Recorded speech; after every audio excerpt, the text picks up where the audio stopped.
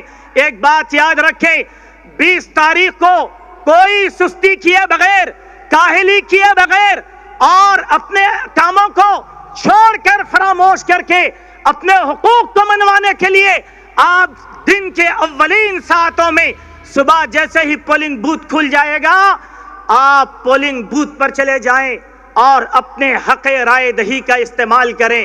عورتوں کے ووٹ سب سے زیادہ اہمیت کے حامل ہیں. اول وقت میں وہ جائیں, قطار لگائیں, تھوڑی تکلیف برداشت کریں.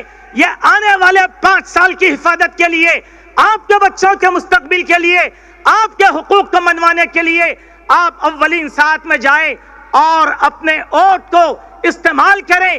پتنگ کے نشان پر آپ اپنا ووٹ ڈالیں, اپنے ووٹ کا استعمال کریں اور اپنے امیدوار کو کامیاب بنائیں. یہ چند باتیں تھی جس کو ہم نے آپ کے سامنے رکھا. یار زندہ صحبت باقی انشاءاللہ.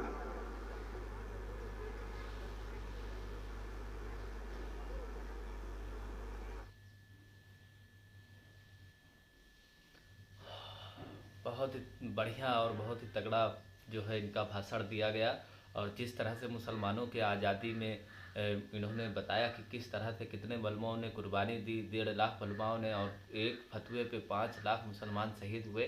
کس طرح سے انہوں نے بتایا. واقعی آج جو میڈیا مسلمان کے فتووں کے لے کر اور جہاد کے نعرے کو لے کر طرح طرح سے اس کا مذاق بناتے ہیں اور اس کو غلط بتاتے ہیں, تو بہت ہی پیارا انداز میں سمجھایا اور بتایا بھی. اور کل شاید مہاراشٹر میں چناؤ ہے, اس کی آپ اپنے ووٹ کا صحیح استعمال کریں اور جا کے اپنا ووٹ ضرور ڈالیں اور اپنے ووٹ کا صحیح استعمال کریں. ویڈیو کیسی لگی آپ کو؟ ویڈیو پسند آئی ہو تو لائک کریے گا, اور جو بھی آپ کے من میں سوال ہو ویڈیو میں آپ کمنٹ کر سکتے ہیں, اور کیسی بھی ویڈیو آپ دیکھنا چاہتے ہیں اس کو بھی آپ کمنٹ ہمیں ضرور کر کے بتائیں.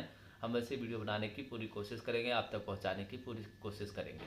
تو چلیے ملیں گے پھر ایک نئی ویڈیو کے ساتھ. جب تک کے لیے اللہ حافظ.